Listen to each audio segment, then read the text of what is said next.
Let's talk about large format tile. You've seen it everywhere, right? It's the secret to those incredible, seamless, almost monolithic looks that just scream high-end.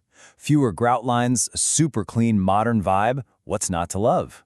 Well, actually getting that look, that can be a whole other story.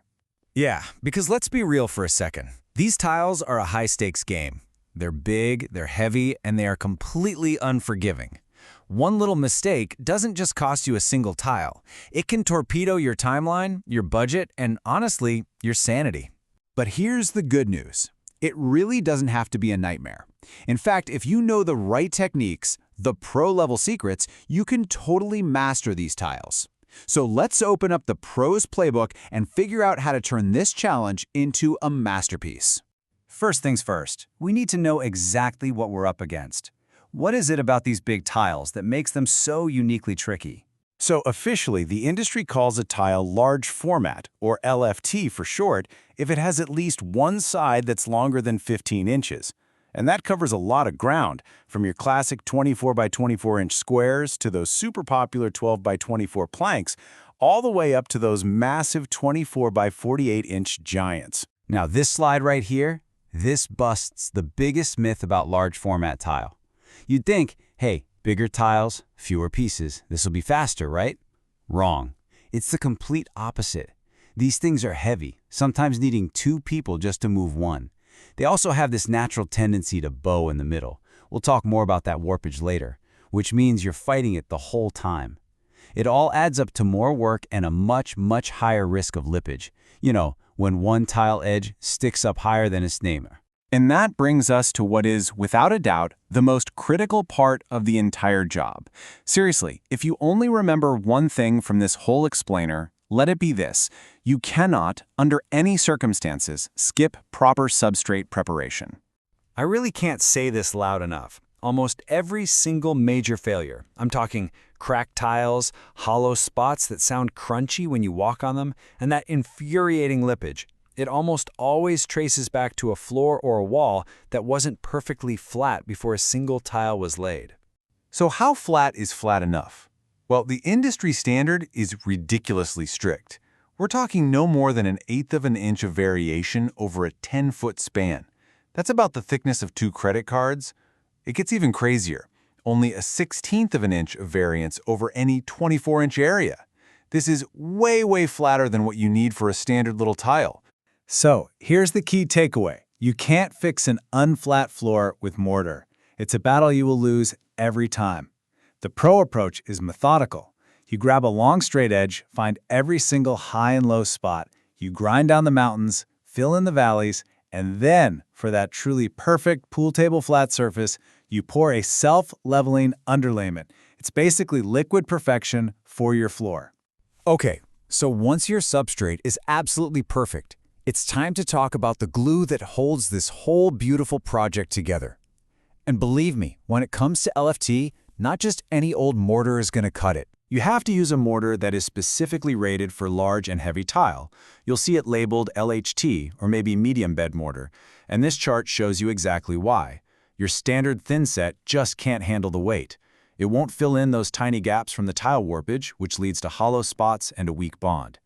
LHT mortar, on the other hand, is engineered for all of that. And for walls, you can get non-sag formulas so gravity doesn't ruin your day. But listen, having the right product is only half the battle.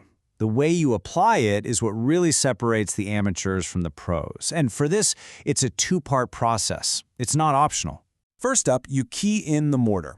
All this means is you take the flat side of your trowel and you press a really thin, tight layer of mortar into the substrate. This forces it into all the little pores and creates a mechanical lock. Second, you do the exact same thing to the back of the tile itself. We call that back buttering. This makes sure you fill any little voids from warpage and get a perfect, permanent bond. So, what's the whole point of this 2-part method? It's all about coverage. The Tile Council of North America says you need a minimum of 80% mortar coverage between the tile and the substrate. And if it's a wet area, like a shower, that number jumps to 95%. This is how you stop hollow spots dead in their tracks and make sure your tile never, ever cracks under pressure. All right, our foundation is perfect, our mortar is ready to go. Now, it's time for the step that makes everyone's palms sweat. Cutting these expensive beasts without shattering them into a million pieces. You know, the secret to a successful cut isn't the cut itself, it's all in the prep work.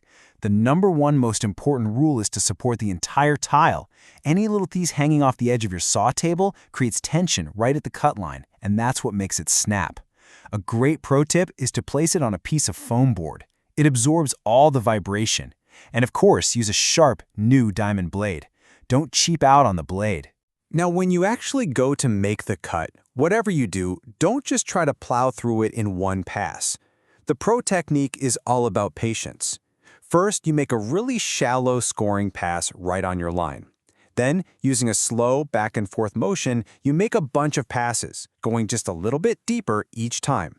This reduces all the stress on the tile and gives you a perfectly clean cut every single time. Okay, we've prepped, we've set, we've cut. We are in the home stretch. Now it's time for the final details that create that perfectly flat, flawless surface that everyone is after. Let's tackle the question I hear more than any other. You pull a brand new, expensive tile out of the box, you lay a straight edge across it, and you see daylight in the middle. Your heart sinks.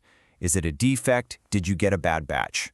No, it is completely 100% normal. That slight crown or warpage is just a natural part of the manufacturing process for big porcelain tiles. It's not a defect, it's a known challenge, and every pro knows exactly how to handle it. So how do you handle it? First, with your layout. A traditional 50% brick pattern is just asking for lippage. Think about it. You're placing the highest point of one tile, its center, right next to the lowest point of its neighbor, its edge. The industry-recommended fix is a 33% or 1/3 offset. This alignment is way better at hiding that natural bow in the tile. Next up, your grout joints. I know. Everyone wants those super tight, barely there grout lines. But with LFT, a slightly wider joint is actually your best friend. Tiles are never perfectly identical in size, so the rule of thumb is your grout joint needs to be at least 3 times the variance between your biggest and smallest tile. So if you have a 1/16 inch variance, you need at least a 3/16 inch joint to hide those little differences. And finally, the essential tool for that perfect lippage-free floor, leveling clips. Let me be clear, these are not a luxury. For large format tile, they are an absolute necessity. They work by mechanically locking the edges of the tiles together, pulling them flush with each other, and holding them perfectly flat while the mortar cures. They basically eliminate any height difference from warpage or your mortar bed. So, there you have it. From a dead flat foundation to using the right mortar, from patient cutting to smart layouts and leveling systems, you now have the pro's playbook. You know the secrets. The only question left is, are you ready to tackle that next project and get that absolutely flawless, jaw-dropping result?